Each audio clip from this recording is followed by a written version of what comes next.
एक कॉमन सी प्रॉब्लम है hair cut का इशू और नेल कट का इशू को टेक्टाइल ओवर रिस्पॉन्सिविटी या टेक्टाइल डिफेंसिवनेस बोलते हैं। ओवर सेंसिटिविटी रिड्यूस कर देंगे तो बच्चा आराम से हेयर कट नेल कट भी करने देगा। तो कैसे करेंगे ये समझ लीजिए। सबसे ज़्यादा इशू आता है इधर कान के साइड में, इधर पीछे गर्दन के साइड में, ये गर्दन वाला पार्ट, इधर कान के साइड में सबसे ज़्यादा इशू, क्योंकि वहाँ पे वो जो रेजर वगैरह चलाता है और बच्चों में सेंसिटिविटी ज़्यादा होने की वजह से उधर करने नहीं देते हैं।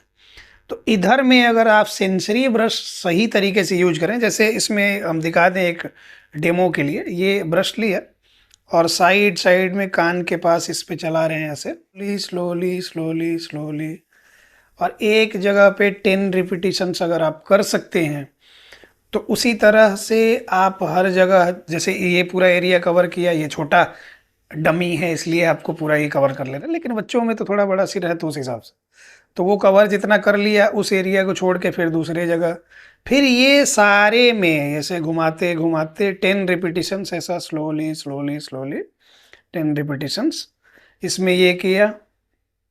फिर अब आगे की साइड आते हैं तो पूरे हेयर में भी ऊपर से नीचे की तरफ, ऊपर से नीचे की तरफ, ऊपर से नीचे की तरफ, मुश्किल से 7-8-10 मिनट लगेगा एक एपिसोड में। दिन में 3 एपिसोड या 4 एपिसोड आप करते हैं, 2 से 3 सप्ताह लगेंगे, 70-80% इशूज रिड्यूस हो जाएंगे, ओवर सेंसिटिविटी कम हो जाएगी और बच्चा फिर से हेयर कट करने देने लग जाएगा। इसके साथ साथ कंघी का भी यूज करते हैं, अलग अलग तरीके से कंघी चलाते हैं। मतलब ये है कि टेक्टाइल स्टिमुलेशन देने का है, उसके लिए सेंसरी ब्रश यूज किया, सिलिकॉन ब्रश होता है, अलग अलग तरह का कंघी होता है। इसके अलावा नेल कट का इशू मेन था तो उसमें डीप कंप्रेशन, ये नेल का कंप्रेशन भी देते हैं, पकड़े 10 सेकेंड होल्ड किए छोड़ दिए, 10 रिपीटिशंस आपको करना है।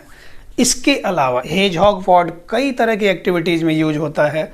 बैलेंसिंग के लिए अगर ऐसा रख दें तो इस पर बैलेंसिंग भी करवा सकते हैं बच्चे को, इससे डीप कंप्रेशन भी देते हैं, अलग अलग तरह का इसका यूज होता है। अगर नेल कट बच्चा नहीं करने दे रहा तो इससे ये हैंड कंप्रेशन भी दिया जाता है दोनों साइड से। 10 सेकंड्स तक प्रेस करके रखिए, 10 रिपीटिशंस कर लिए एक एपिसोड में। दिन में 3 से 4 एपिसोड कर लीजिए।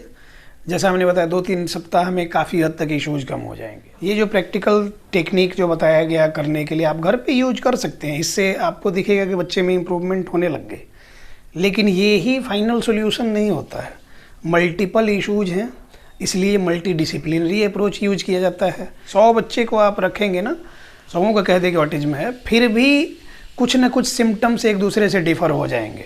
इसलिए सब में टारगेट भले सेम होगा कि मेन स्ट्रीम से जोड़ना है, लेकिन अप्रोच हमारा अलग अलग हो जाएगा बच्चे की नीड के अकॉर्डिंग। तो इसलिए बच्चे का सही से असेसमेंट कराना ज़रूरी है। उसके बाद नीड बेस्ड थेरेपी होती है, तो बच्चे में पहले महीने से इम्प्रूवमेंट की गारंटी होती है। जो लोग हमारे साथ जुड़ना चाहते हैं, मैनेजमेंट का नंबर दिया है, इस पर कॉल मैसेज करके आप अपना स्लॉट बुक कर सकते हैं, हमारे साथ जुड़ सकते हैं, अपने बच्चे का फ्यूचर सिक्योर कर सकते हैं। धन्यवाद।